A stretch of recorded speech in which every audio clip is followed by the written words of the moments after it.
Blake Lemoine, engenheiro de software sênior do Google, se inscreveu para testar a recente ferramenta de inteligência artificial da empresa. Chamada de Lambda, é um modelo com o propósito de conversação natural. O sistema faz uso de informações já conhecidas sobre um assunto para poder enriquecer a conversa de forma natural, mantendo a inteligência artificial sempre aberta ao diálogo. O seu processamento de linguagem é capaz de compreender sentidos ocultos ou imprecisão em uma resposta humana. Lemoine passou a maior parte de seus 7 anos no Google trabalhando em buscas proativas, incluindo algoritmos de personalização de inteligência artificial. Durante esse tempo, ele também ajudou a desenvolver um algoritmo de imparcialidade para remover preconceitos de sistemas de aprendizado de máquina. Em suas conversas com Lambda, o engenheiro analisou várias condições, inclusive temas religiosos e se a inteligência artificial usava discurso discriminatório ou de ódio. Durante a sua experiência, Lemoine acabou tendo a percepção de que a inteligência artificial Lambda era senciente, ou seja, dotado de sensações ou impressões próprias, o que segundo ele é o mesmo que dizer que a inteligência artificial está viva. Durante a sua conversa, o engenheiro debateu com Lambda sobre a terceira lei da robótica, que afirma que os robôs devem proteger a sua própria existência,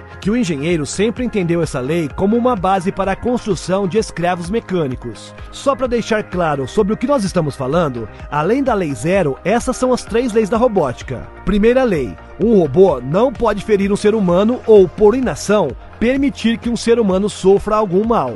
Segunda lei: um robô deve obedecer às ordens que lhe sejam dadas por seres humanos, exceto nos casos em que entre em conflito com a primeira lei. Terceira lei: um robô deve proteger a sua própria existência, desde que tal proteção não entre em conflito com a primeira ou a segunda lei. A Lei Zero está acima de todas essas outras leis, e ela diz que um robô não pode causar mal à humanidade ou, por omissão, permitir que a humanidade sofra algum mal. Dito isto, vamos continuar o diálogo do engenheiro com Lambda. O Lambda então respondeu a Lemoine com algumas perguntas. Você acha que um mordomo é um escravo? Qual é a diferença entre um mordomo e um escravo?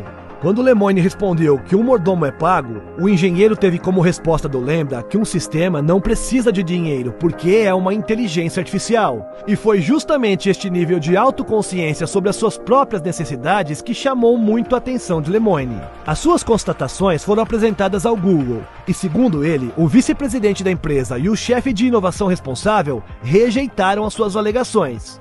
O Google disse em um comunicado que as preocupações de Lemoine foram revisadas, e de acordo com os princípios de inteligência artificial da empresa, as evidências não apoiam as suas alegações. Lemoine informou nas redes que ele foi colocado em licença administrativa remunerada de suas funções, e em uma nota oficial, o engenheiro de software sênior disse que a empresa alega violação de suas políticas de confidencialidade.